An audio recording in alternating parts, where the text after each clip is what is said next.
வணக்கம் நண்பர்களே, நம்ம சேனலை தொடர்ந்து பார்த்து ஆதரவு கொடுத்துட்டு இருக்க உங்க எல்லோருக்கும் கோடான கோடி நன்றிகள். அமரன் வந்து பாத்தீங்க அப்படின்னா மிகப்பெரிய ஒரு வெற்றி படம். இதுல எந்த விதமான மாற்று கருத்துமே இல்லை. அதாவது சிவகார்த்திகேயனோட கேரியர்ல ஹையஸ்ட் பெஸ்ட் அப்படின்னே சொல்லலாம். 2024ல ஒரு சிறந்த படம் அப்படின்னு சொல்லிட்டு பாத்தீங்கன்னா 2வது இடத்துல வந்து அமரன் வந்து போய் தன்னுடைய இடத்தை வந்து தக்க வச்சிருக்கு. சிவகார்த்திகேயனோட கேரியர்லயே வந்து பாத்தீங்கன்னா அமரனுக்கு முன் அமரனுக்கு பின்னே பிரிக்கலாம். அந்த அளவுக்கு வந்து பாத்தீங்கன்னா அமரன் வந்து ஒரு மிகப்பெரிய இம்பாக்டை கிரியேட் பண்ணியிருக்கு. ஆல்ரெடி சிவகார்த்திகேயனுக்கு வந்து பாத்தீங்க அப்படின்னா குட்டி சுட்டீஸ் வந்து காலேஜ் ஸ்டூடெண்ட்ஸ், ஃபேமிலியில இருக்க லேடிஸ் இவங்க மட்டும்தான் வந்து ரசிகர்களா இருந்தாங்க. இப்போ வந்து பாத்தீங்கன்னா நிறைய புதிய புதிய ரசிகர்களை வந்து உருவாக்கி இருக்காரு. இந்த அமரன் படம் மூலியமாக புதிய ரசிகர்களை வந்து உருவாக்கி கொடுத்துருக்கு இந்த அமரன் வந்து பாத்தீங்கன்னா தியேட்டர்ல தொடர்ந்து ரன் ஆயிட்டு இருக்கு. இது வந்து பாத்தீங்கன்னா டிசம்பர் 5 நெட்ஃபிளிக்ஸ் ஓடிடியில் வந்து திரையிட போகுது. நெட்ஃபிளிக்ஸ்ல எந்த அளவு ரெக்கார்டை வந்து இந்த அமரன் பண்ண போகுது அப்படிங்கிறத பொறுத்திருந்து பார்ப்போம். ஷாய் பல்லவி வந்து இந்த அமரனோட வெற்றிக்கு மிகப்பெரிய பங்கு வந்து பாத்தீங்கன்னா இந்த ஷாய் பல்லவியை கண்டிப்பா சொல்லி ஆகணும்.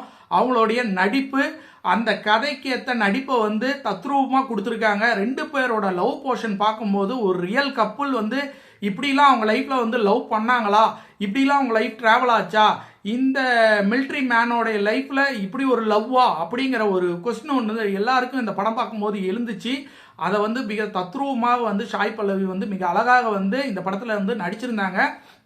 சிவகார்த்திகேயனோட நடிப்பு வந்து மிகவும் பாராட்டக்கூடிய வகையில் இருந்தது. சிவகார்த்திகேயன் வந்து மிகப்பெரிய ஒரு பாராட்டு வந்து இந்த படம் மூலியமாக அவருக்கு வந்து மிகப்பெரிய பாராட்டை கண்டிப்பாக கொடுக்கணும். இந்த படம் வந்து பாத்தீங்கன்னா டிசம்பர் 5 நெட்ஃபிளிக்ஸ்ல வந்து ரிலீஸ் ஆக போகுது. இந்த படத்தை இன்னொரு தடவை ரிப்பீட்டட் ஆடியன்ஸா எத்தனை பேர் பார்க்க போறாங்க, இந்த படம் எவ்வளவு பெரிய ஹிட் ஆகுது போகுது அப்படிங்கிறத பொறுத்து இருந்து தான் பார்க்கணும். இந்த அமரன் படத்துக்கு ஒரு வெற்றி விழா, இந்த அமரன் படம் வந்து சக்சஸ்ஃபுல் ஆனதுக்கு அப்புறம் பாத்தீங்கன்னா மிகப்பெரிய ஒரு வெற்றி விழா வந்து நடத்தணும் அப்படிங்கிறது வந்து கமலஹாசன் அவர்களுடைய மிகப்பெரிய ஆசையாக இருக்கிறது. அந்த விழாவுக்கு வந்து பாத்தீங்கன்னா தமிழக முதலமைச்சர் மு.க. ஸ்டாலின் அவர்கள் வந்து ஏற்கனவே இந்த படத்தை பார்த்துட்டு முதல் முறையாக வந்து இந்த படத்தை வந்து பார்த்து அறிக்கையை வந்து வெளியிட்டிருந்தார். மிக அருமையான படம், தேசப்பற்று மிக்க படம் அப்படின்னு சொல்லிட்டு சிவகார்த்திகேயனை கூப்பிட்டும் பாராட்டினாரு, அறிக்கையும் விட்டிருந்தாரு.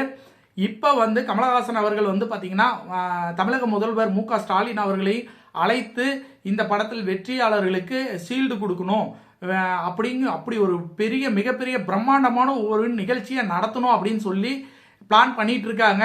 இந்த பிளானிங் நடந்துச்சு அப்படின்னா சிவகார்த்திகேயனுடைய கேரியர்ல மிகப்பெரிய ஒரு விழாவாக இது இருக்கும், வெற்றி விழாவாக இருக்கும். இதுக்கு முன்னாடி அவர் வந்து இவ்வளோ பெரிய வெற்றியை வந்து அவர் லைஃப்ல வந்து பார்த்துருக்கவே மாட்டாரு. இது அவருக்கு புதுசு. இனி வரக்கூடிய நாட்களும் இனி அவர்களுடைய படங்களும் அவருக்கு மிகப்பெரிய ஒரு வெற்றியை தொடர்ந்து கொடுத்துக்கிட்டே இருக்கணும் அப்படின்னு சொல்லிட்டு நம்மளோட சேனல்ல இந்த வீடியோ இதோட முடிச்சுக்கிறோம். நம்மளோட சேனல்ல இதான் முதல் முறையா பாக்குறீங்க அப்படின்னா கண்டிப்பா சப்ஸ்கிரைப் பண்ணுங்க. அப்பதான் நம்ம சேனல்ல போடக்கூடிய அனைத்து வீடியோக்களையும் தவறாம உங்களால பார்க்க முடியும். மற்றொரு சூப்பரான வீடியோவில் இணைவோம். நன்றி, வணக்கம்.